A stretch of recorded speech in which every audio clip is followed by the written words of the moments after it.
Hello and good evening from the Mammoths Museum. My name is Gerald Schmiedl, and I'm glad to welcome you to our today's talk, The Many Faces of Experimental Archaeology. Therefore, I'd like to introduce our experts, Matilda Siebrecht, research assistant from the University of Groningen. Hello, good evening. Hello.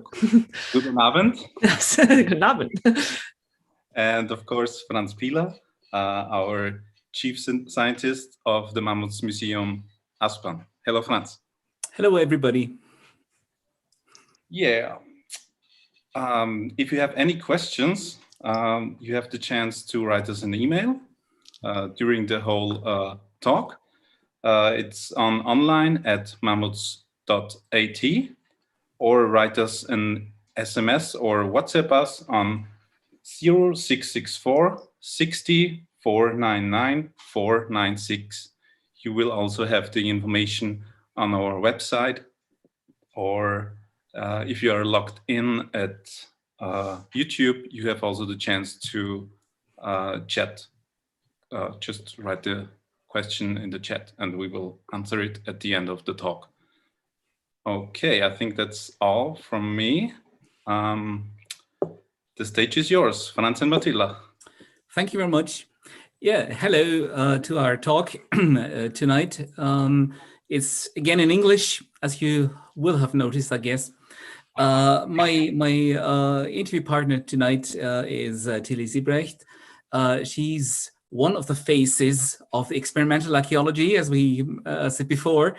And you are engaged in experimental archaeology for quite a while already. And you might, talk a little bit and tell to our visitors and our viewers what your approach was to the subject. Yeah. Well, first of all, thank you for having me. It's lovely to be here, and I can't see our visitors, but hello to everyone who's listening as well. So I am currently a member of EXARC, the Experimental Archaeology Society, and they're kind of how I became more involved with experimental archaeology, because I must admit, at the beginning, I didn't think it was something that I could do as part of my archaeological research. I studied archaeology at university. I did have some classes which involved experimental archaeology, recreating pots, firing atlatl with spears, and they were always such great fun, and I really enjoyed them. And I always just assumed, oh, well, it's fun, but it's too much fun. It can't be something that I can pursue as research. This is but I mean, the fun factor is very important. Exactly. So, and eventually at some point for my thesis, for my undergrad, and I was talking to my supervisor and said, oh, I would like to do experimental archaeology, but not sure that's possible. And she said, why not? Of course it's possible.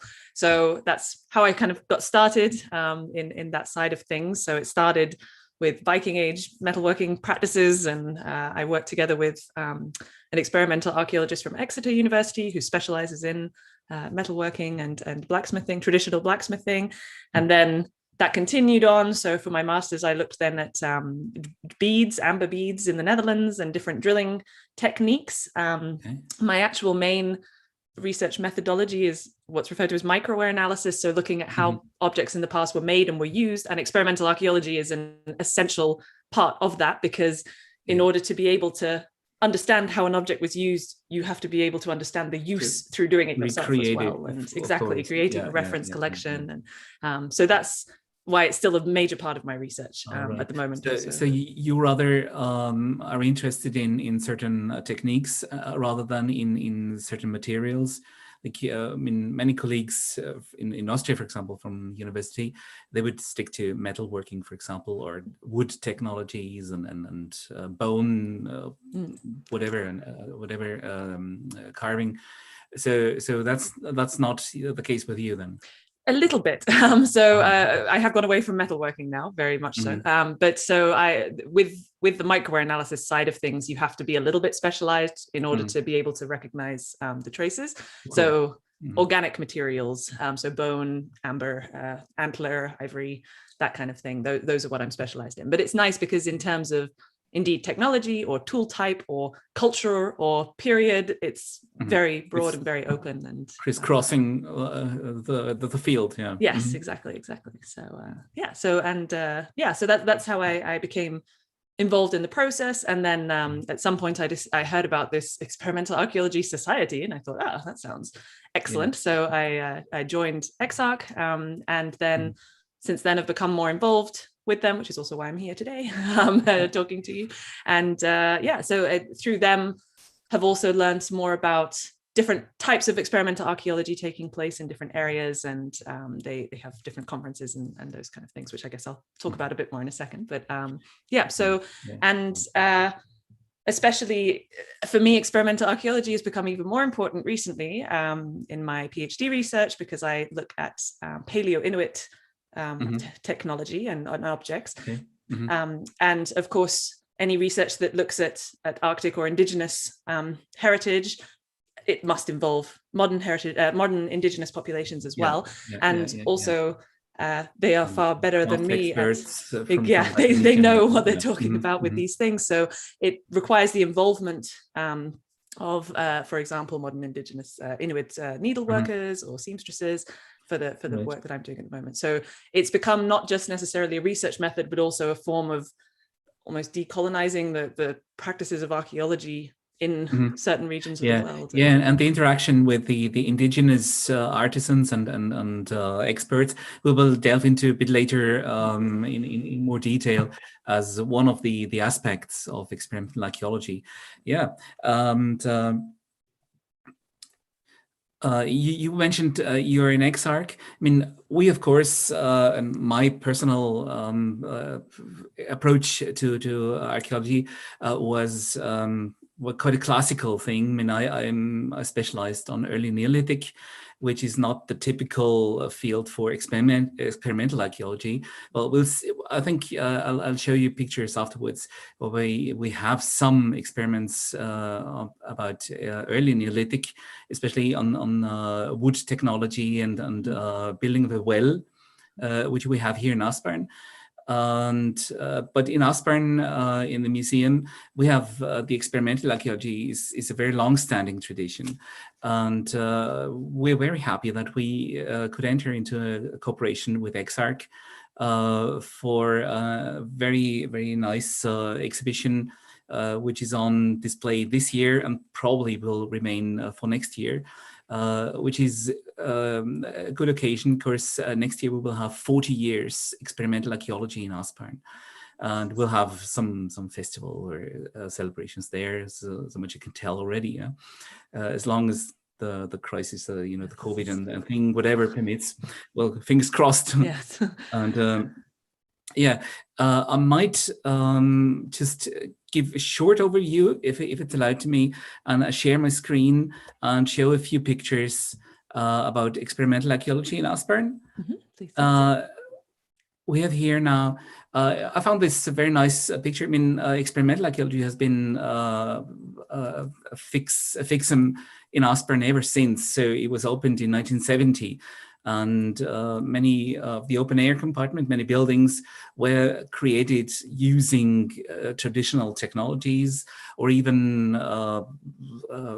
really sources from the experimental archaeology of the time, of course. So we had very early on the workshops, like this one, pottery workshops.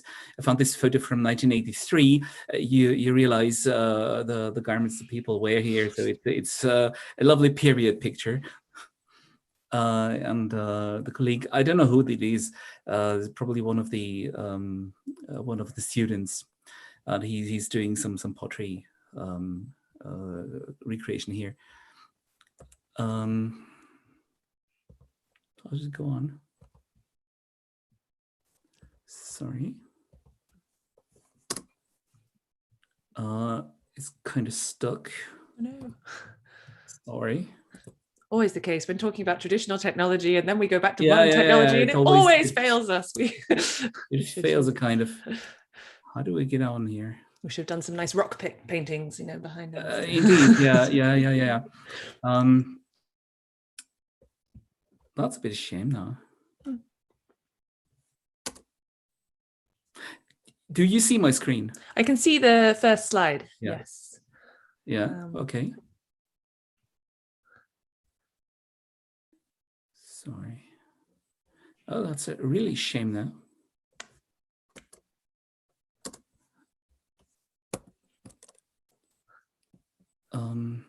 Well, anyway, we have a long-standing tradition, as you said.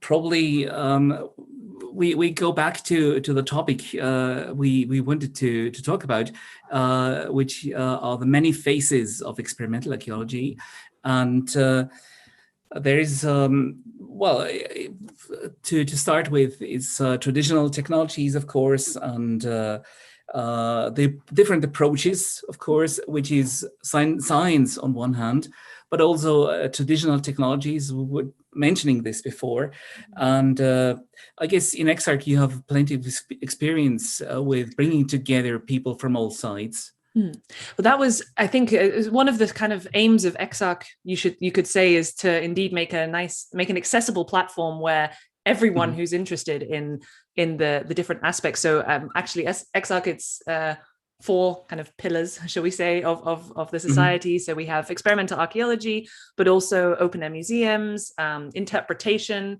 ancient technology. So it's very broad in that respect. So we have a lot of, for example, craftspeople, artisans who aren't necessarily doing academic research, but are just very experienced in a particular technology. But then we also have scientists, university researchers, academics, and that kind of thing. So, but it's interesting actually that you showed that picture from, 1983. I mean, because you, especially when you read those, I guess, earlier accounts of experimental archaeology, it was still always seen, it wasn't necessarily always seen as an established science, I guess. No. So, which I find interesting. Whereas nowadays it's very much, established kind of, And it's I think that's important as worth an academic to, nobody is ridiculed anymore if he tries to whatever. But because of that, I would say it's especially important when doing any experimental archaeology that you do make sure it is indeed scientific. But that doesn't mean, I guess, when people hear scientific, they automatically assume, it has to be in a lab or in, with lab coats and glasses or something like that. But it's more that you have a solid research question. You have archaeological evidence to base your experiments on. You're not just kind of mucking around with different things. So indeed, that's, we have a workshop for students and classes from University Vienna here in Aspern, and we always explain to the students, of course, that's to have a solid research question and to do some proper documentary, of course. That's the essential thing to have. And if there's that sort of debate between experimental versus experiential archaeology, but I guess that is also an important part of it. You obviously do, because you're doing it physically yourself, you will get some experience out of it, and maybe you will realize, scientifically this makes more sense, but actually practically this way is better, or this way is more comfortable, or something like that, which is interesting. And you always have to have a kind of a pre-experimental phase as well, so to get a kind of expertise in the craft, whatever you focus on. So if you fell a tree with a stone axe the first time, it might take you a day or so, which is not very realistic. Yes, definitely. Yes. I participated in a house building project in Vlaardingen in the south of the Netherlands, which was run between Leiden University and the Vlaardingen sort of city council.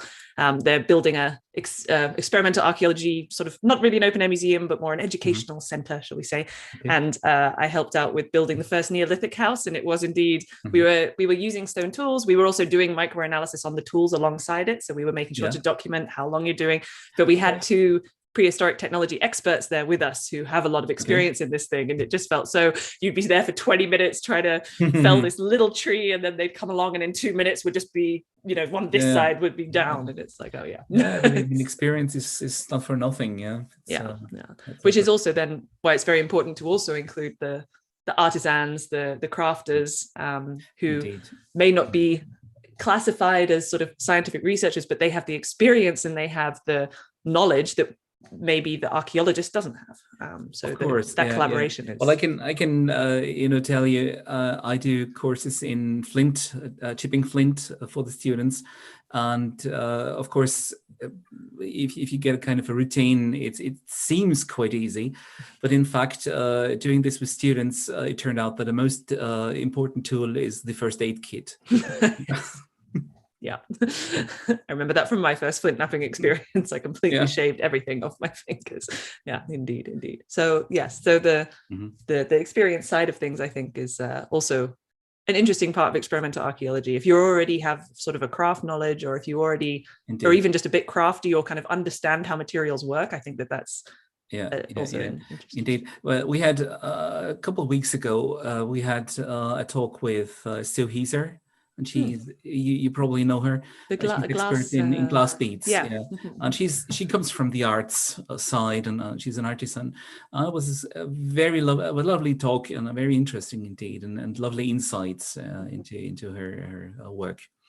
Yeah, I think that's one of the fascinations of the experimental archaeology, to bring together those very different sides and create something new out of it, and new knowledge. Definitely. And another very, very prominent thing and aspect probably is the public outreach, which, of course, I mean, if you want to fascinate public with science, it's quite difficult thing, it's rather book writing and laboratory work, and archaeology is like a detective work, and doing spectacular research is quite rare, and sensational excavations and whatever. Of course, media talk very rarely about sensations, which we are not so ready to share. But experimental archaeology is always something people like to see and imagine easily something with that, and it's easy to participate and to imagine something. Yeah. Definitely, yes. And I also had some photos, so I thought maybe I could share them now as well. Hopefully, you're see if mine works. You share better. Okay.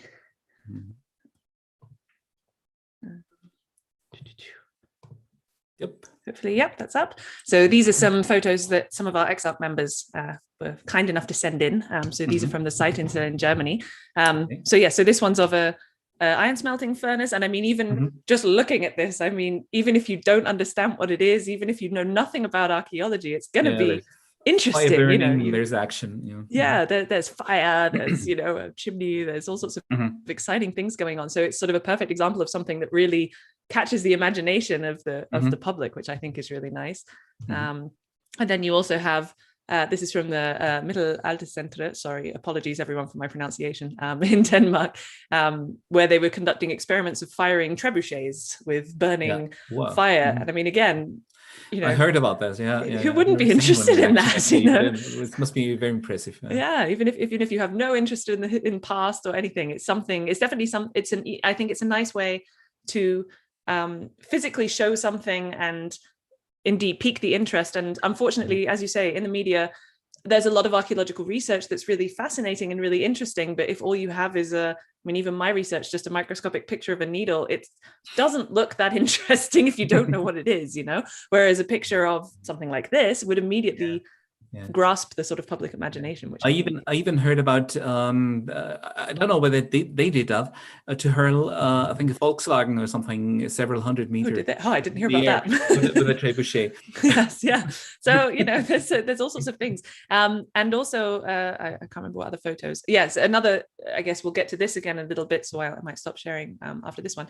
But it's also a very easy way, easy part of archaeology to share with the public, because they can be involved in it a little bit as well. So, excuse me, maybe not firing trebuchets, but for example, the house building project that I was part of, that I just mentioned. I mean, none of us we were archaeology students, but still we weren't specialists in it. But it's it's possible to give someone a stone axe and say, see if you can do this, or give you an antler chisel and say, see if you can get the bark off this, or even something simpler for children. It's perfect to get them interested in archaeology.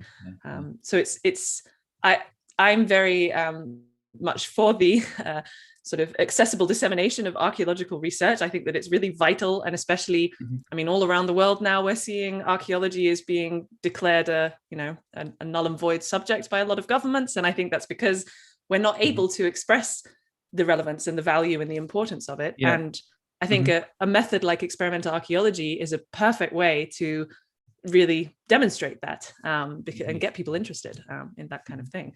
So I'll come back to other photos later when we go. But yes, so yeah, to me at least, that was also one of the reasons why I continue with the EXARC sort of outreach side of things a little bit more. So I, as you mentioned before, I host the podcast that we run as well, trying to basically highlight and show how interesting archaeology can be, because I think a lot of people don't realize that. A lot of people think, how practical also. It's not only about book writing and using a brush to clean some dusty old whatever shirts. But it's actually a very practical work, and something you can physically see, physically interact with, and exactly. Indeed, yeah. Well, that's generally my experience that if you start talking about archaeology to somebody who has no idea about that, there is a point people say, all right, it's interesting in a way, but that's if you have something practically to show and to invite somebody into, that's all the easier, of course. Yeah, exactly. Indeed, and.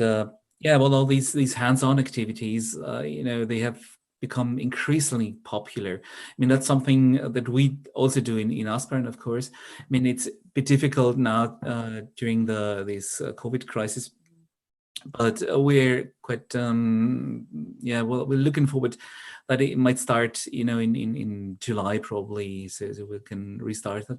And it was a kind of a program accompanying the exhibition. So that we have a kind of a program accompanying that. But if you have it even for next year, it will hopefully function then. Yeah, and on top of that, we also have courses in different techniques and stuff, and it's usually booked out very, very, very soon, very, very quickly. And I think it's also an excellent way of indeed showing something.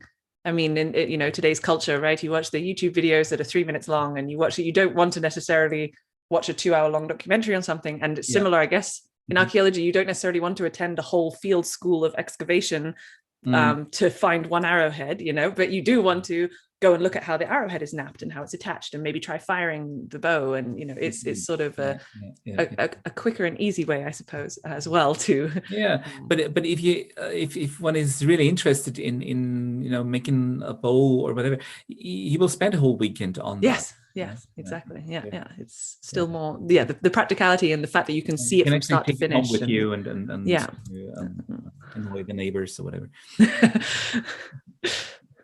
Yeah, and I mean, another, I think, very, very interesting and very important thing is that you can also address current social issues and involve not only the general public, but to use it also for social projects with children, for example.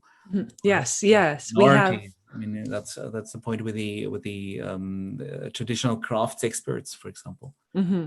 Yes, we have one of our members, Historic Concepts, which is run by Luke Winter in the UK, and he does a lot of house rebuilding projects and uses volunteers in that, which most of the time it's sort of general members of the public. But one of the programs that he kind of started is to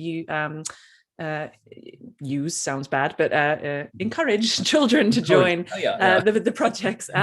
So presented almost as kind of opportunities for them to indeed learn a new skill. And quite often the children who are coming are ones with, for example, mental disabilities, or ones who are suffering from bad situations at home. He explained one situation with a boy who was indeed very depressed and had a lot of issues in his past, and after having done the course, he had sort of found a new something to do, something outside himself that you can indeed do. It's interesting, it's relevant, it's educational, but then it's also fun, and it's kind of something to do. So I think it's used in a lot of places for that aspect of things as well, because it is something physical, and it is something that doesn't require you to think. Not you do have to think too much, but overthink, shall we say? In which you don't need any too much knowledge before. That's right. You don't have to read 10 books and Yeah. Only be able to do anything afterwards. Yeah. And also there was another example, the Skansen Museum, I think it's called, in Hungary. They have they're starting a program in their open air museum, which will allow, for example, homeless people from the local region to actually live in the museum and learn a craft and demonstrate that to the public. So they become the demonstrators, they become the volunteers, which you're giving them, home, you're giving them a purpose, you're giving them, you're encouraging them to engage with their local history as well. So it's do they have any experience, with that already? Or I think they were just starting it, if I remember correctly. It was sort of a project that was just going, but they had done some smaller scale kind of examples and ideas, and it seemed successful. So what they had tried so far. So because it's another way indeed of giving you, and also I suppose especially if a museum such as that, which deals with the local history as well, so if you're from that region but you have fallen on hard times or something, it also reconnects you to your history and to. But it has to be voluntarily only, because I would imagine if we have that here, there would be lots of people who say we're exploiting these poor. Exactly. Yes. You have no other choice. Oh no, it's definitely yes. It has to be a collaboration in that respect. Line. Yeah. No, definitely. With all experimental archaeology anyway, you can't. Also with minority groups, and as you mentioned earlier, there was I can't remember the name. There's a new initiative it's been for a few years now, I think, in Brazil. Which I mentioned in the thingy. We'll come back on the name anyway. I'm afraid I can't pronounce the name anyway. So, but it's in Pequi do Cerrado. Yes, exactly. That one, and they it's an archaeological research institution, but they are collaborating with local indigenous groups who. And to kind of promote their technology through archaeological research, so to involve them in experimental archaeology. But again, as you mentioned, it has to be a collaboration, because otherwise, it can't just be coming in and taking to exploit and then take all their knowledge into still exactly. So that can't be which is also similar then with my work. It's a gift that you're as an outsider or as a non the Eskimo or Inuit archaeology. So and it is also a way of, I mean, exactly, it has to be a collaboration. You can't be coming in as a white savior, to bring them thing, but it helps to not only your own research, not only making it more valid because you are collaborating with someone who has expertise in this, but also from each other in the way. And it's also keeping the traditional heritage and the traditional technologies alive, because you are, it is still being used, it is still relevant in some way. So I think that's and actually in many indigenous societies, all the traditional technologies are kind of dying out or in the process of being lost. I don't know whether we're aware. Must be at least 10 years ago, even probably a bit more, there was a group of Eskimo, it's the Yupik, I think they were. They've invited to Berlin to the Ethnological Museum to browse through the collection they have there about Nordic artifacts. And they obviously, there was a book made about that, a kind of a photo essay even. And it looks as if they had a great time there, greatly enjoyed this and telling their stories and experiences, whatever.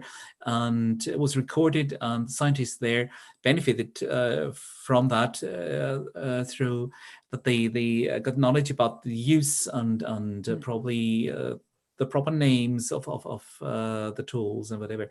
So and of course the process how they were produced and used. Yeah, exactly.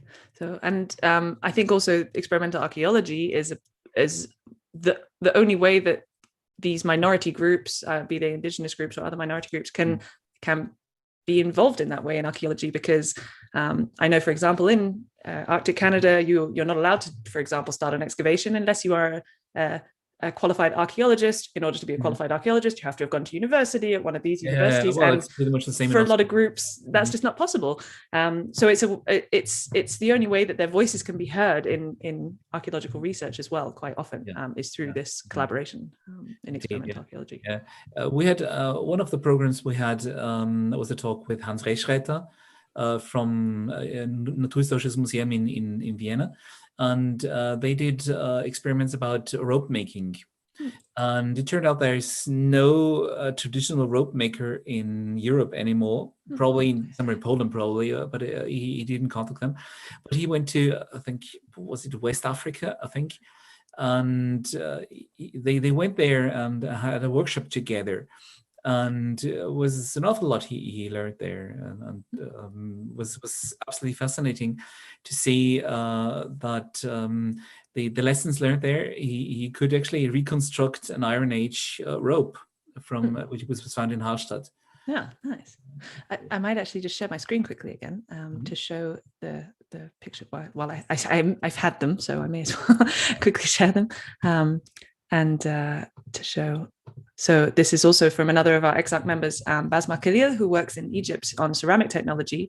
And for example, she only works with traditional potters, in Egypt. And it's there as well. A lot of the technology is still being used, and these traditions are still ongoing. But it's also a nice example for also of how international experimental archaeology can be, of how to exploit that. And this is just some pictures from my own research. But for example, on the top left, you see seal skin with an ivory needle, and the one in the middle is caribou hair that I was dehairing. And the only way that I could do this was thanks to the knowledge by Rebecca Mickey, who you see on the top right there, who was a lovely Inuit lady that I met when I was there on excavation. And she explained how she processes the seal skins, how they do the ivory.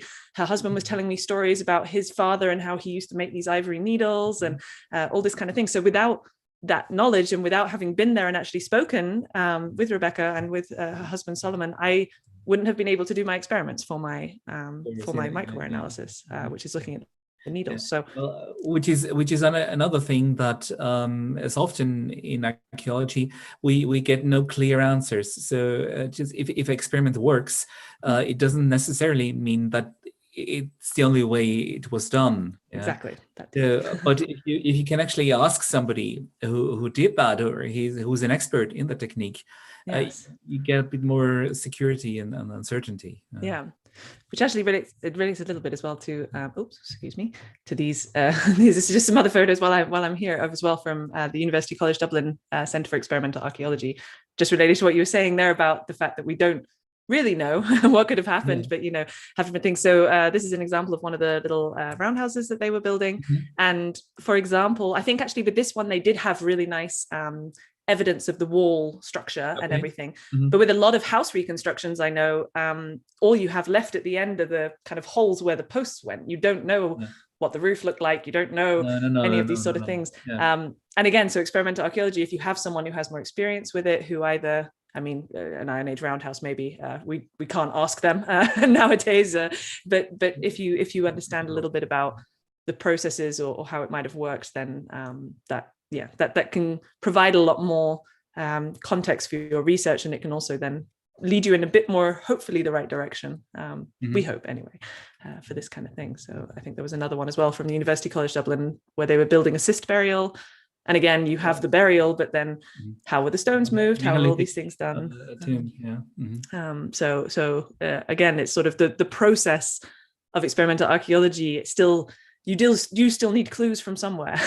You can't just go in blind, so to speak. Of course, yeah.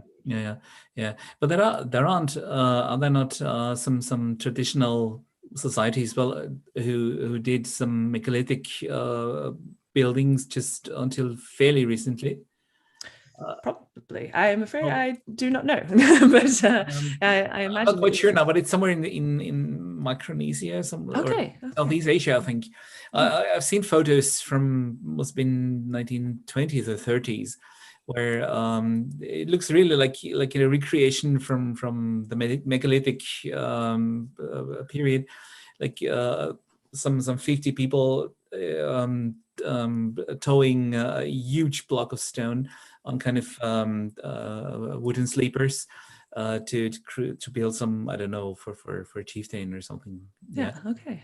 So it would be fascinating to get a bit more information about that. But it's only once I found a picture, would have to do a bit more research on that. But since we have no megalith buildings in Austria, it was just a short glimpse on that. Yeah. But which is also interesting how, as well, different, like you just mentioned, it would be in Micronesia. So, then looking not just in, obviously you still have to find archaeological evidence in your own region or the region that you're studying, but getting inspiration can be from anywhere, really, in terms of the building process, which I think is quite nice as well. A good aspect of experimental archaeology as well as the kind of global perspective, shall we say. That's true. Yeah, well, especially about the Inuit you mentioned, that's very interesting because I guess is life on the North Pole or polar region must have been quite similar to the Ice Age conditions in Middle Europe. So, well, they didn't have any seals in Germany, probably. Maybe not. Polar bears, I don't know, but reindeer in all instances. Yeah, exactly. Yeah.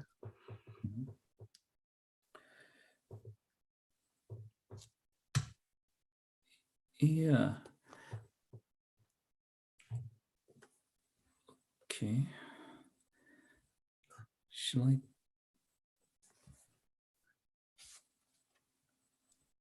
Having tips on screen sharing. Having tips on screen sharing. Screen sharing. Try another. Okay. No, it doesn't work. Came up on the bottom left with the little arrows. Maybe if you hover over them. There are no arrows. There. It just appeared. Oh, now it does. Yay. Right. Yeah. That's the picture I wanted to show. That's the field school we have in Austria. That's our kind of public outreach, if you want. And it's a very long tradition of cooperation between the University of Vienna and Aspern, Mammuts. And during the last 10 years, we are very happy and proud to welcome also students from many other European universities. So as much as I know, it's UCD in Dublin who has a special lecture on experimental archaeology, and it's Vienna University. I'm not aware of any other European university. I mean, do you know any other? I know that Exeter has a huge... Oh, yes. The Exeter people are actually on the picture here. So okay. they were in Aspern. Yes, I know Exeter, and I can't remember now what the other one. There is another one which also has quite a big experimental archaeology kind of course or department. I'm afraid I can't remember which one it is, which is terrible of me. But there's also, I think, quite a lot of... so, for example, I did my master's at Leiden University in the Netherlands, and I know that they have the lab for material culture studies is also an EXARC member, because they do a lot of experimental archaeology. So that's a lot of our members. We have, I think, over 400 or something members, which are individual members like myself, but also you get then institutional members, which might be a whole department, but they could also be a sort of module within a university. So I know at Groningen University, they have a student experimental archaeology society, and they're an EXARC member as well. So I guess hopefully it seems that a couple of different universities, they don't necessarily offer a module or a course or a master's or a degree in experimental archaeology, but they might have snippets of it kind of scattered throughout, which you'd hope would be enough. I mean, in Vienna, it's on the university. It's basically run by the work group. It's originally was kind of a group of students. And now many are lecturers already. So it's Carina Grömer, you see here with the blonde hair, and Wolfgang Lobis on the other picture. They both give their lectures on the specific fields like textile and wooden technologies. and yeah, many other courses like mine in flint working, for example. So this is also quite interesting because we not only have the courses and hands-on project, whatever, but we have an open-air compartment in the museum with recreated models, life-size models of buildings. And well, those in the background are one of the first generations from the 1970s. So they are kind of renderings to what have might been original. But in the meantime, we have, well, we claim that all these are made according to the latest knowledge and by the use of experimental archaeology data. And here you see a bandkeramic well, which was excavated in Aspern, actually only like 2 kilometers from that place. And it's made of oak wood, only made with stone axes. So it's really in the original technologies, which to my knowledge is the first that was ever made. It was in 1996. And it was sunk into the ground. It was not to the water level, but quite close actually. And we still have that, yeah. So it's still operable. And actually, I guess that I remember you talking at our conference about the project that you were doing with the burial, because I suppose that's another way that experimental archaeology can help. It's coming in the later picture now. Yeah. Is looking at how, because wood is not something that always survives. So I imagine doing something like this. Well, in this case, well, we have a loess ground, and well, the wood, of course, completely perished. It was completely gone, but you still see the discoloration of the ground, and the logs could kind of be reconstructed. But there is another evidence from Erkelenskukhoven, where the wood itself was preserved. Nice. Okay. Yeah. But. Yeah, and well, that's the point you were talking about, the local ethnology and kind of models, and that's a recreated flint knife from one of the Alpine lakeside dwellings, and it's not so dissimilar to the Inuit knives with a kind of central grip. The other one on one of the pictures you had. The other is from the Admiralty Islands. It's an obsidian knife. Very likely that we had similar knives in Europe as well, but you know the grip is almost always gone. The Iceman's dagger, they call it, is not so dissimilar to that. Yeah, pointy wooden grip. So yeah, and you had. There are quite interesting and nice experiments from UCD, I think, where they did some cooking of meat and whatever. We had that as well, and cooking and cutting meat and dissecting pigs and red deer is quite a prominent thing, especially because we have up to 60 students for our workshops. And there's always kind of one evening where we have kind of a centralized dinner, which is prepared in a sort of prehistoric traditional. Okay. Yeah. And it's embedded into kind of an experiment as well. Yeah, perfect. The fun factor, yeah. I mean, it's really always. it's quite well known and established fact that knives are being used for cutting meat. But on the lower right, you see a cooking pit, which is based on an evidence from the Weinviertel, which is not so far from Aspern, the place. And it was a pit with filled with stone that were actually extensively heated, and for like 20 hours or something. And then the pig was placed into, filled with apples and all kinds of things, wrapped in leaves, and then closed again and left there for about like 6 or 7 hours, and it was absolutely fabulous. The remains are very similar to what was excavated. Yeah. But, and the interesting thing is the pit was the original pit was found by pure chance somewhere off any other feature. There was no settlement there. So we think it might have been kind of a boundary of a territory, kind of a congregation, a meeting point for some cult festivals or whatever.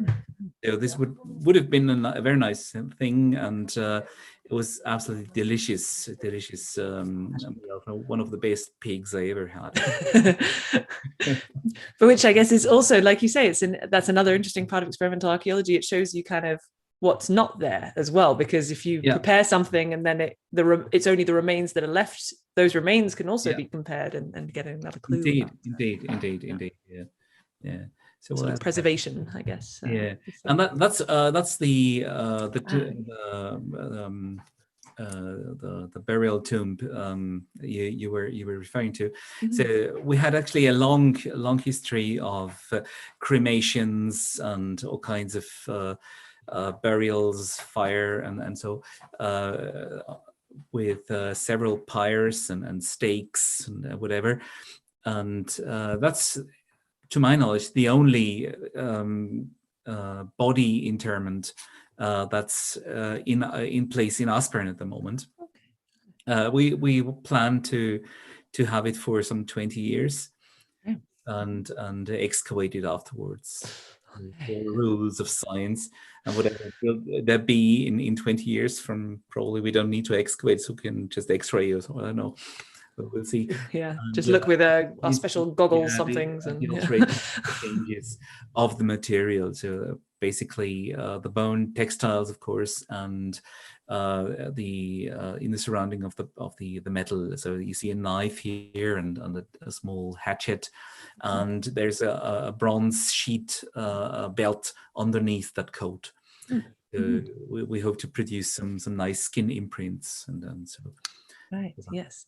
Yeah, and I guess the nice thing is because it's from the local region, and the soil should have a similar level of acidity or other chemical properties, so it should indeed show the same results. Yeah, and especially the stones, the rocks are the genuine ones.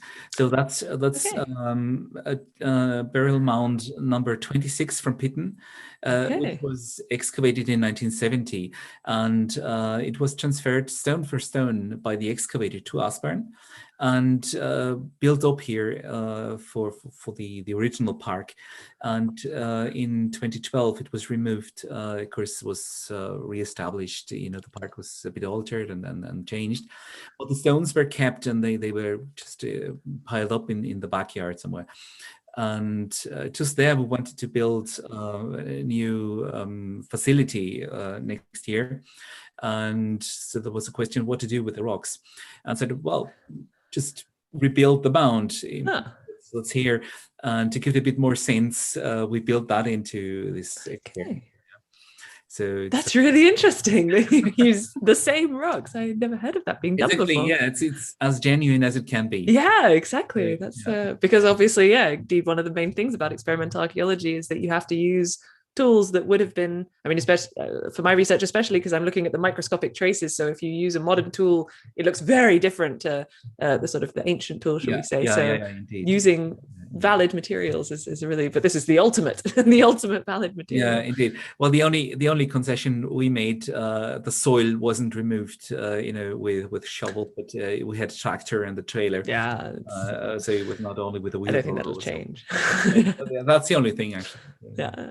The rest is 100% original. Yeah. Oh, amazing. That's really interesting.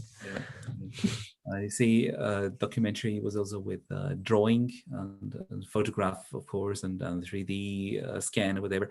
So it was quite thoroughly done, and we'll hope that it's possible to get some results from that in the end. Yeah. Again, the scientific framework coming in, documentation. Yeah. Well, just to give a short overview about what's happening in Aspern. So generally, there is birch tar production, which is always a big thing, and there is also a very nice experiment in the exhibition on display because it's focusing on birch tar production without vessels. I mean, we did that as well, but we didn't achieve any results we would like to show. We could show even. That's a kind of safe side with the vessels. So it was quite easy and but very impressive for the students in all means. So it's kind of collecting in that vessel dug in the ground, and was used for fixing that blade in the handle. Mm-hmm. Are you planning to do other experiments with different uses as well? So because I think tar was used on boats or something, like as a waterproofing agent. Are you planning to do any other different kinds of experiments with the tar? Not in the moment. Well, actually, that was kind of a sideshow for basically for making these knives. So we said, okay, we have to use we have to provide some birch tar for the students, and so that came to we did that. But to my knowledge, we don't have any evidence of birch tar being used for sealing something. Okay. Other than probably, well, we have it for decoration in the background, for example. There was birch bark was glued to the surface, and it's kind of on a very dark pottery, and they had the white strips of the birch. Oh, nice. Okay. It would be nice to do that once. Yeah. That's we might bank that. Yeah. But there are no concrete plans so far. That's something that will develop. Yeah. Yeah, and I think that's the last one I have. It's not the usual iron producing or iron smelting picture, but it's actually the building of the smelting furnace, which is also very a time-consuming thing, but very important because it's central to achieve a result afterwards. And that's particular evidence from I think Burgenland, which is in Eastern Austria, southeastern Austria, and it's we have several of these at the moment, and they are operated during the workshops, and very successfully so. And usually we get, well, the people who do these experiments get the iron ore from the region as well. Nice. Okay, that's always good. Local materials. Yeah, and it's usually taken a whole night, so they start somewhere in the late noon, and it's finished around 1 o'clock in the next morning. Yeah. So it's very time consuming, but it's always the fun factor also, of course. Definitely. And it's very interesting to see how much iron actually comes out of it. And it's there are several screws where to turn and to adjust. The results are very interesting, very telling. Yeah. Okay. And these are also experiments that you have as kind of public demonstrations, or are these more? Some of them are, yeah. No. Some of them are. So we have public workshops where actually people can employ to or can apply to take part. It's some of them are iron smithing as well. We don't have the iron smelting. That's too time consuming. That's not for the public. But that's for the students. Yeah. But it would be smithing. Probably some even offer to use an iron bar that was produced from the ore during the experiments. Okay. But only in the industrial. Well, it depends on how advanced the skills are of the people who come to courses, of course. Yeah, of course. Yeah. Oh, nice. Very interesting. Yeah. Right. I see. It's almost 7 already. Yeah.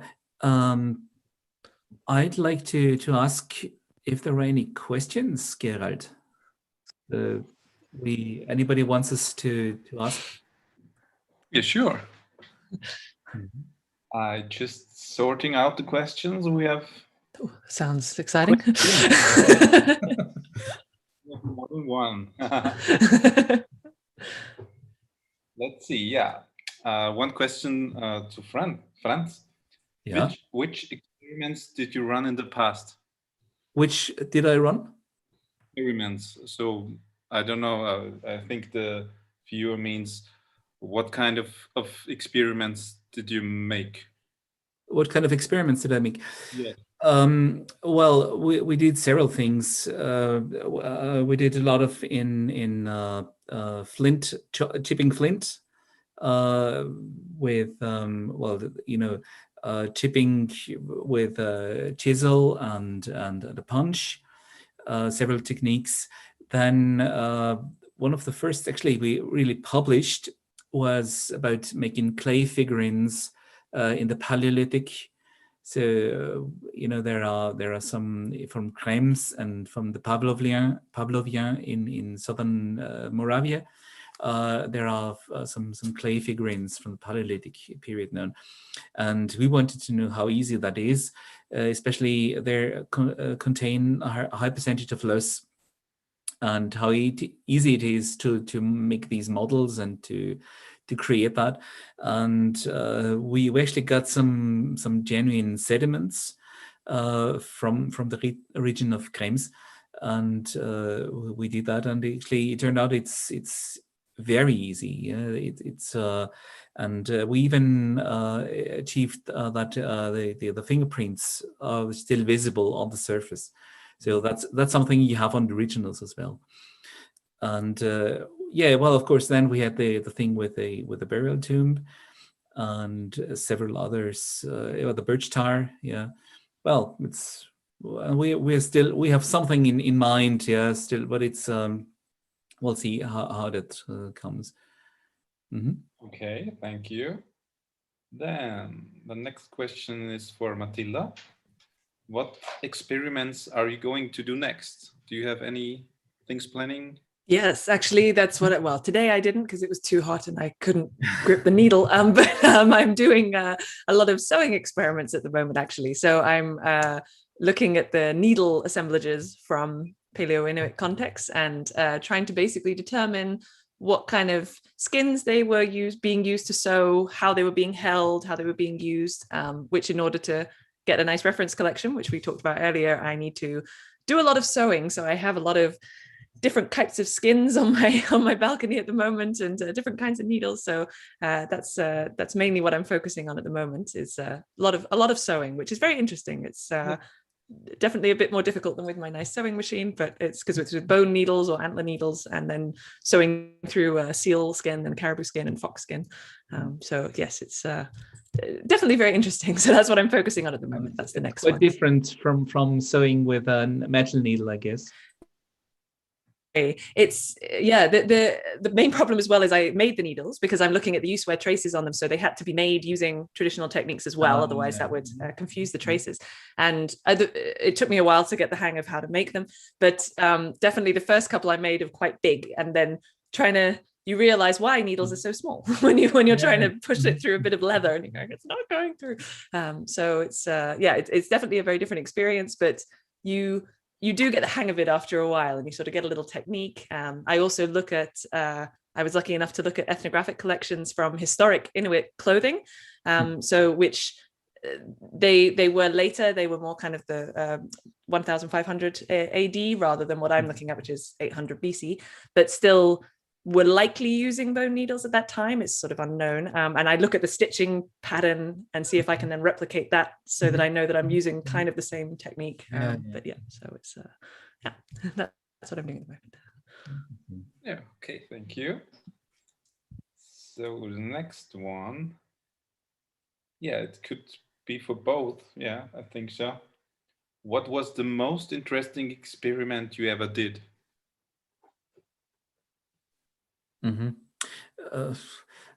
Well, I mean, at the time, I think every experiment is interesting.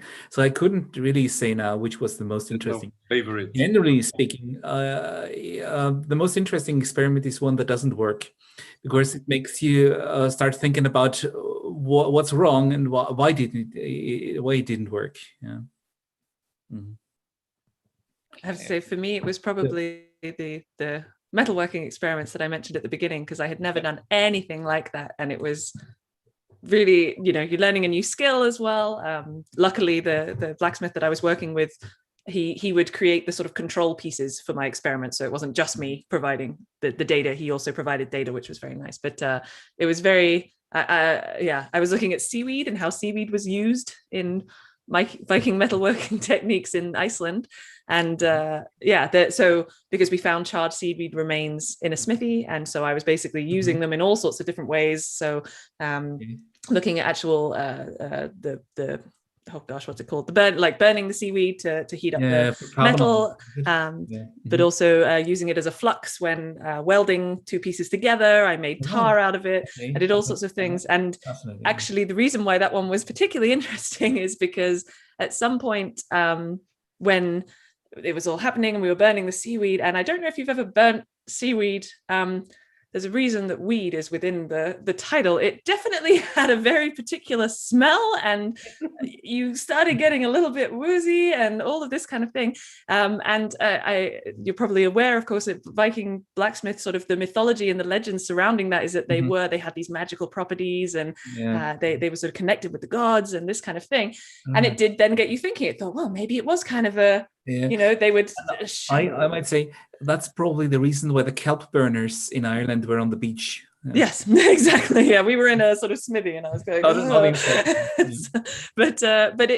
that was, I thought, a really nice example of how if I'd just done it in a lab under a fume hood, and hadn't got that experience from it, then that sort of idea or that thought wouldn't have come to my head. So that was, I guess, my most interesting experiment. That's interesting indeed. Yeah, really nice. Difficult to talk about with colleagues afterwards because you don't.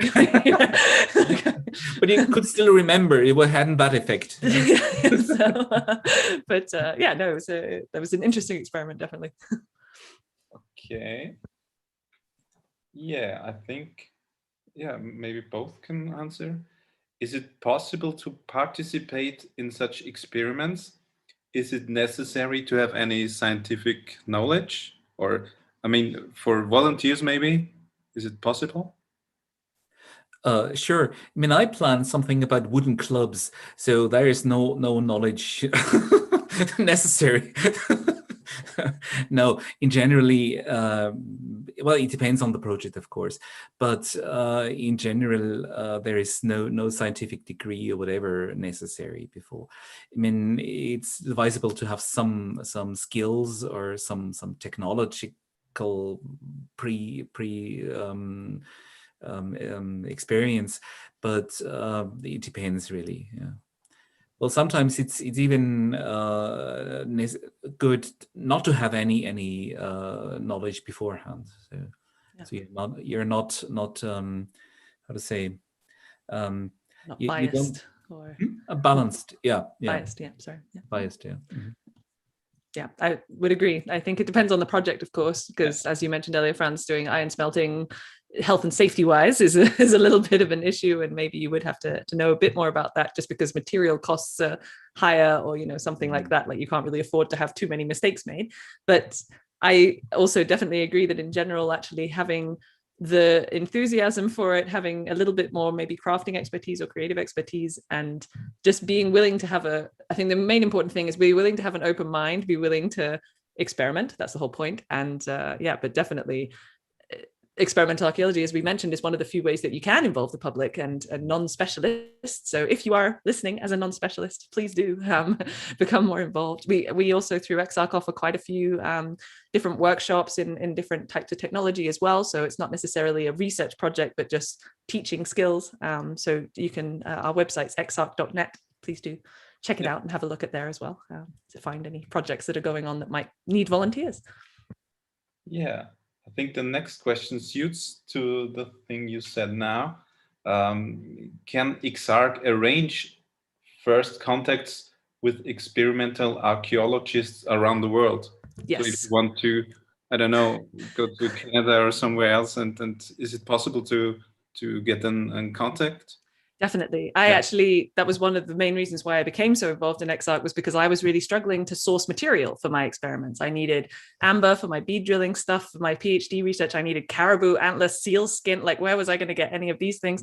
And through EXARC, I managed to be put in contact with a lot of different people who either, for example, I needed caribou skin, and I managed to get a reindeer skin off a lady in Norway who tans reindeer hides, and that's her job, that's what she does. So yes, definitely it's a way to become more involved. We also have quite a few, it's called a twinning project. So if you have an idea for a project and you know someone else who you can collaborate with in another country already, EXARC will also help to facilitate that collaboration a little bit. Again, more information's on our website, so please do go check that out. And we also recently have a new thing, which is an Exarch Award, which if you have an idea, especially to any archaeology students listening who the university may not be as specialized or as focused in experimental archaeology, but you have an idea that you want to try, Exarch will provide, I can't now remember the amount, I think it was a couple of hundred though, euros for materials for any travel that's required or anything in the project that you want to do. So it's definitely, I think that's, for me at least, one of the main draws of EXARC, is that it is this nice international community. Everyone's very friendly, because we don't just have academics, we don't just have craftspeople, we have people from all sorts of walks of life, and there'll definitely be someone who can help you. So yes, please do get in contact, whoever asked that question. Okay, yeah, we will answer this person. Yeah, we will give just the contact of EXARC. Yeah, so yeah, one last question. I'm not sure if I understand it well. Yeah, it's to Franz. Mm-hmm. At the end, you were talking about the cooking pit from an experiment. Yeah. How did you know it was a cooking pit, and was there anything found in the pit? It's kind of interpretation, of course. What we found is a large pit, like 2 meters long and 80 centimeters wide, something like this, and it was filled with stones that were clearly heated, and must have been a hell of a fire there. And obviously, the stones were used as a boiler, kind of. So it was, but as much as I remember, there were no bones inside. So it was nothing really, no evidence that actually anything was cooked there. But it's actually the only plausible explanation that it was used the way we did. But as I mentioned before, just if we can show in an experiment that something works in the way we did it, it's no compulsory argument that it definitely was that way. Yeah, it could have been something completely different as well. Might have been kind of a beacon, or I don't know what. So we have no better explanation. Yeah. Okay, thank you very much. I think that was the last one. Let me check one more time. Yeah, that was the last one. Thank you very much. Just one thing, Matilda showed it already in the background. We have an exhibition catalog. So if you're not able, to come to last one, purchase this catalog. You can write us an email or call us. Yeah, we will be happy to sell more of them. The last weeks were really good in Aspen, so the people are really interested in the topic. Yeah, thank you very much. As I may add, there is something currently to see in experimental archaeology in Aspern, because we are building a church. There's the building site is on display, if you want so, from now on until the finish is somewhere in October probably. So there, if you come more than once, you will see the progress. Yeah. Can I also do a quick plug for in case you're in other parts of the world and you can't get to Aspen, then we have on the first Friday of every month, we have a podcast which is streamed live through the EXARC Discord. Again, you can find all this information on the website. So it's a live, a little like this. We have a sort of discussion between two speakers and then a live question and answer session. So yes, we have one tomorrow night at 5 p.m. European time, Central European time, about shipbuilding and maritime technology. So if you're interested in learning more about different kinds of experimental archaeology projects, please do listen into that as well. Yeah, thank you very much. Yeah, good advice. I will make a little forward look to our next events. Next week on the 12th of June, we will have our yearly conference of archaeology. There you can watch, this time it's also online because of the Corona restrictions. So you can watch it online on our homepage again. It's around 10 to 6 p.m. In 2 weeks, we have next talk about ceramics and smelting. And our last talk before the summer break will be on the 25th of June. There we will talk with Jiří Machacek. Franz mentioned it already, about the early medieval church, which will be reconstructed at the Mammoth Museum as well. And one thing more. There's one more question. Let me check. Right. My colleagues just told me there's one more question. Oh yeah, there it is. It is written in German, so I have to translate it. Just try. Did any experiment